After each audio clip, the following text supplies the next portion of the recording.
Bonjour et bienvenue, vous êtes sur Croisée des chemins. Nous nous retrouvons pour notre point info. Commençons. Les riches vont être frappés par une augmentation massive des impôts. Biden dévoile sa façon de financer la deuxième partie du projet d'infrastructure en doublant pratiquement l'impôt sur les plus-values pour les riches. Selon Bloomberg, Biden proposera une augmentation de l'impôt sur les plus-values jusqu'à 43,4% pour les riches, c'est-à-dire les personnes gagnant plus d'1 million de dollars par an. Cette augmentation servirait à fonctionner le plan de santé et de dépenses familiales de Biden. Les ménages gagnant plus de 400 000 dollars voient également leurs impôts augmenter, passant de 37% à 39,6%. Alors à quoi servent toutes ces hausses d'impôts ? M. Biden affirme que c'est pour financer son plan familial américain de 1 000 milliards de dollars qui financera des domaines tels que la garde d'enfants, les congés payés pour les familles et la gratuité des cours dans les universités locales. Biden devrait détailler son plan la semaine prochaine lors d'une session conjointe au Congrès. Pour l'instant, il n'a pas été finalisé. L'augmentation des impôts pour les riches faisait partie de la campagne présidentielle de M. Biden. Les actions ont plongé après la nouvelle, enregistrant leur plus forte baisse depuis plus d'1 mois. Et pour vous rafraîchir la mémoire, la première partie du plan, comme les ponts et le haut débit, sera financée par l'impôt sur les sociétés. La seconde partie, ce plan familial qui inclut les congés payés et les gardes d'enfants, sera financé par les hausses d'impôts sur les riches investisseurs. La secrétaire de presse à la Maison-Blanche, Jen Psaki, n'a pas répondu aux questions des journalistes sur les hausses d'impôts lors d'un briefing jeudi. Elle a juste noté que M. Biden pense que le coût du plan d'infrastructure peut être supporté par les Américains aisés et les entreprises. La première partie du plan d'infrastructure suscite toujours des réactions. Les républicains du Sénat ont dévoilé leur propre plan d'infrastructure jeudi.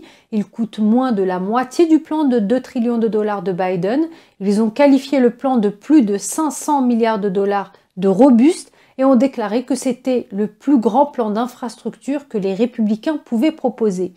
Le plan comprend les infrastructures traditionnelles, notamment les routes, les ponts, les voies navigables, mais il prévoit également 65 milliards de dollars pour développer le haut débit et 60 milliards de dollars pour l'eau potable. Mais les démocrates n'apprécieront pas que l'enveloppe soit dépouillée de ses solutions en matière d'énergie verte. En effet, le leader de la majorité au Sénat, Chuck Schumer, affirme que tout projet de loi sur les infrastructures doit inclure des mesures gouvernementales. La sénatrice Shelley Moore Capito est à la tête de la campagne républicaine en faveur d'un ensemble de mesures plus réduit, a déclaré aux journalistes, je cite, « Il s'agit du plus grand investissement dans les infrastructures que les républicains aient proposé. Il s'agit d'un projet robuste. » Elle dit qu'elle a parlé de leurs propositions avec la Maison-Blanche et les législateurs démocrates et qu'ils sont impatients d'entendre une réponse. Et en parlant de législation, parlons de la frontière. Le sénateur républicain du Texas, John Cornyn, et le sénateur démocrate de l'Arizona, Kyrsten Sinema, ont présenté un projet de loi jeudi. Il vise à améliorer la réponse du gouvernement à l'afflux de migrants à la frontière sud. Selon Axios, Madame Sinema déclare aux journalistes, je cite, « Nous savons que cette crise à la frontière n'est pas un problème démocrate ou républicain. Ce n'est pas un problème nouveau, c'est un problème américain et c'est un problème auquel nous sommes confrontés dans nos États frontaliers depuis des décennies. » Fin de citation.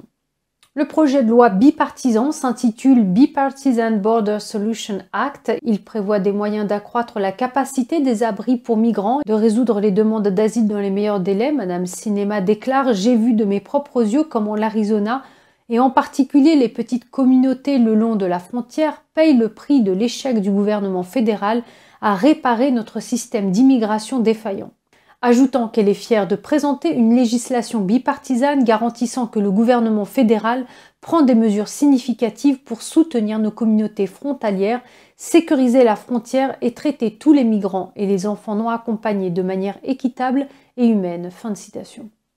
Cette déclaration fait suite à une lettre conjointe des 2 sénateurs de l'État frontalier appelant Joe Biden à utiliser sa pleine autorité pour faire face à la crise.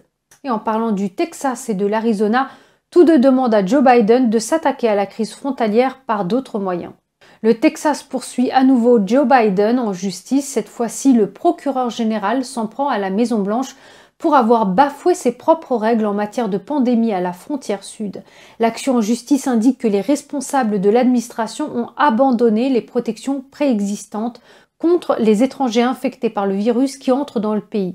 Le procureur général du Texas, Ken Paxton, affirme que le mépris des règles relatives au virus en cas de pandémie viole la loi fédérale. Il a dit, je cite, « Le mépris total du président Biden pour la crise de santé publique au Texas en accueillant et en encourageant des rassemblements massifs d'étrangers en situation irrégulière est hypocrite et dangereuse », ajoutant « Ce changement de politique irréfléchi étouffe la réouverture de l'économie texane à un moment où les entreprises en ont le plus besoin et où nos enfants doivent reprendre l'apprentissage en personne le plus rapidement possible. » La loi et l'ordre doivent être immédiatement maintenus et appliqués pour assurer la sécurité de nos communautés et la réouverture de l'économie la plus forte du pays. Paxton allègue que le gouvernement a abandonné les règles sans aucune justification ou explication significative. Sous l'administration Trump, le CDC a émis un ordre qui empêchait les immigrants d'entrer aux États-Unis afin que le pays puisse freiner la propagation du virus.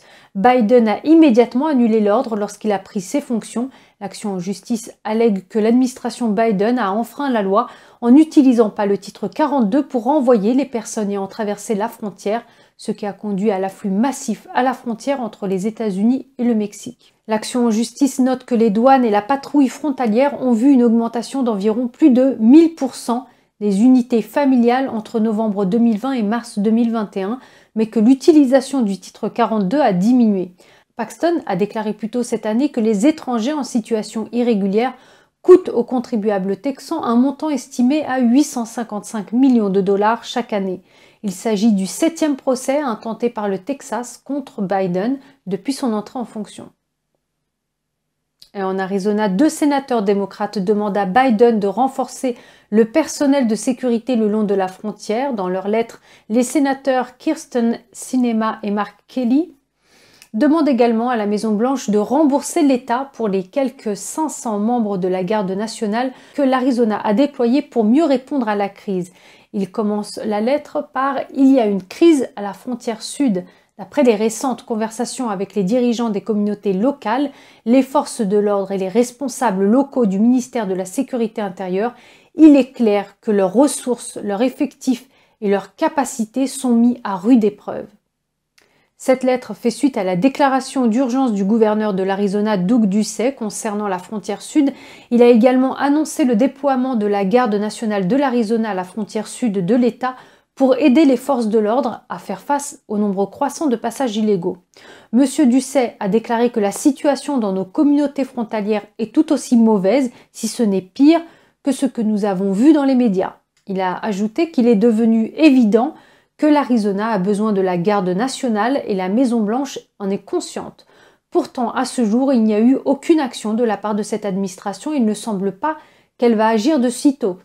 Si cette administration ne fait rien, alors nous le ferons.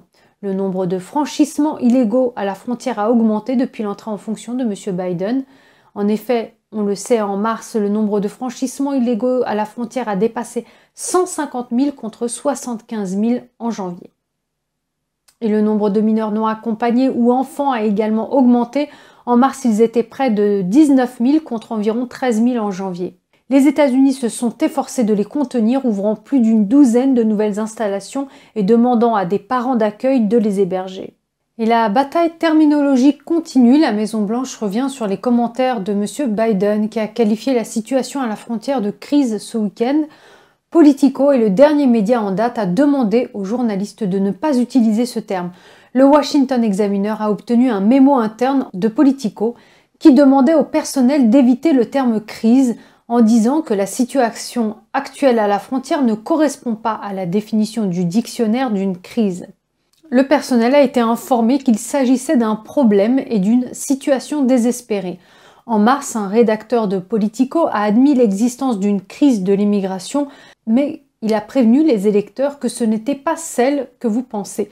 Le mémo de Politico demandait ensuite au personnel d'éviter les termes qui pourraient dépeindre les migrants comme une influence négative et nuisible, tels que assaut, raz-de-marée, inondation, déferlement, invasion, armée, marche, sournois, furtif, etc.